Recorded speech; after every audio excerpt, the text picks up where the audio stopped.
Hey, this is Hans from Dakota Angler and Outfitter. In this video we're going to tie a hairwing steelhead fly that I call the Squirrel and Peacock. And I'm going to use a Partridge single. And this is a fairly small one, a size 10, but I had good luck with kind of smaller flies this year, so I'm tying quite a few smaller versions of some of my standard hairwings. You could definitely tie this quite a bit bigger, up to a 6 or a 5 if you're using an Alec Jackson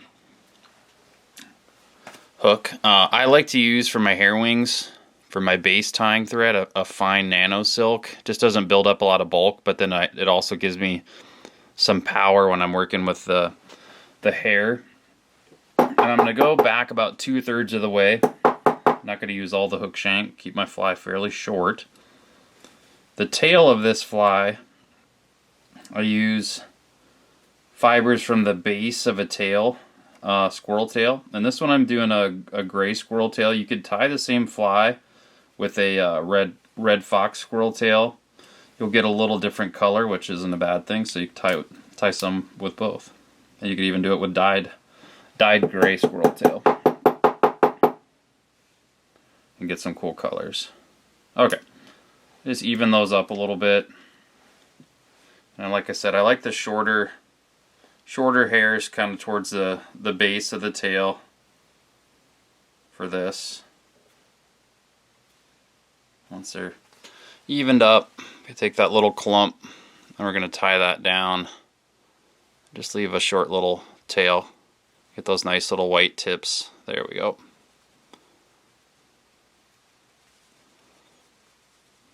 And then I'll tie in my rib, which is going to be small silver oval tinsel. The way I like to tie in my rib is I like to have it on these hooks that have the return eye like that. I like to put my tinsel right at the end of that return eye and then wrap it back along the side to that tie-in point there. Okay, then the body is going to be peacock herl. So I've got 4 nice strands of peacock herl here. I'm going to tie those in the same spot.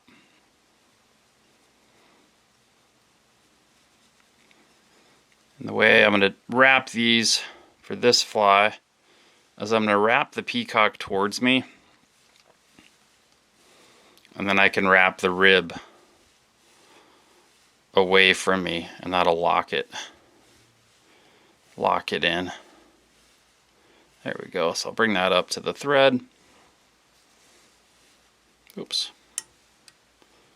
Make sure they're all captured there.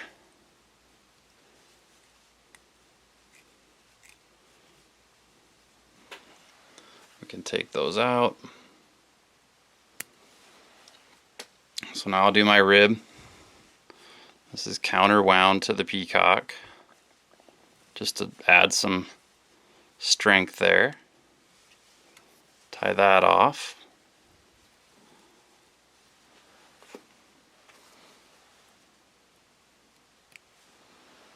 Now my hackle for this fly is going to be a sparse hackle from a Guinea skin. Get some nice small Guinea feathers off of a skin that you don't often get in a pack. Usually the ones that are pre-packaged are a lot bigger. So what I'll do is I'll fold the feather back from the tip, like I do in a lot of my soft hackles. Then I trimmed off the tip, so I've just got a little tie-in point there. But one thing I'm going to do is I'm going to leave a couple fibers along with that tip forward. Tie that in, and then fold those back. And that locks that together a little bit more. Then I'll fold my hackle back, start wrapping. Just make sure, keep folding it as I go until my hackle is on. Then I'll tie off that stem.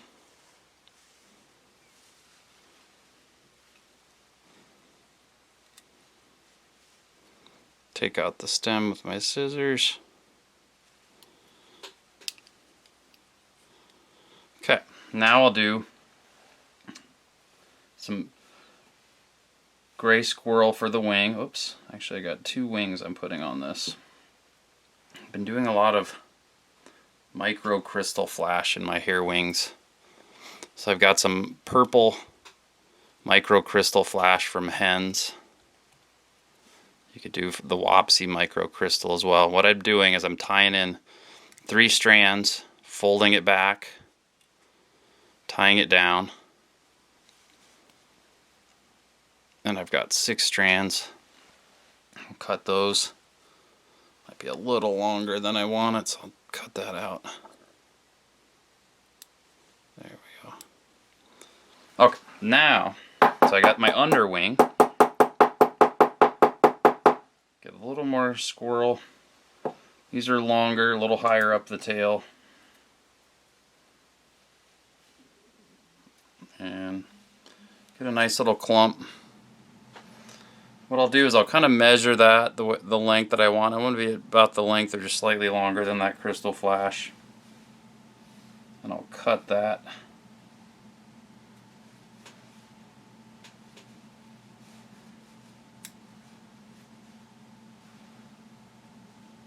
Stack that.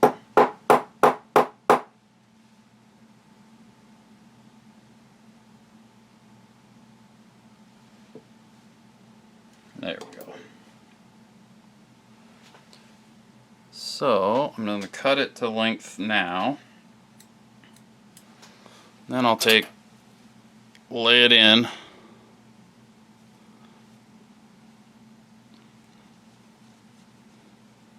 Get that secured. Make sure it's nice and centered on the top. Add a little pressure there. And I'll whip finish with that thread. I'm going to finish the head of the fly with a different color thread. You could, if you were just going to do a black head, mark that or use black gel spun. But I got into the habit of putting little orange or fluorescent red heads on my hair wings. I don't know if the fish care, but had some luck after a tough stretch by switching to flies. It's probably just coincidence, but they had little orange fluorescent reddish heads on them, and after a little bit of a drought started catching some fish. So now it's hard for me to tie a hairwing without a little orange head on it. Now we'll go ahead and whip finish that. I just put that orange thread on. This is the Semperfli. They call it fluorescent red. It looks bright orange to me, but that's pretty much it. I will finish the fly with just a little bit of ultra thin clear resin. You could just use head cement here too.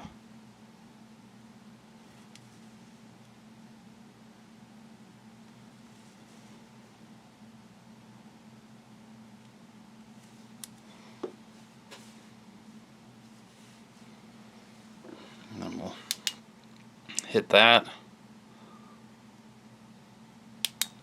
There we go. This is a great fly either as a comeback fly or when the fish are a little more trouty and they don't want something really big and bright. Not that a lot of summer steelhead flies are big and bright, but sometimes going smaller and more neutral colored can pay off. And this is also a great little, trout spay pattern, smaller soft tackle type pattern that can work for trout spay as well. I'm Hans from Dakota Angler and Outfitter. Thanks for watching.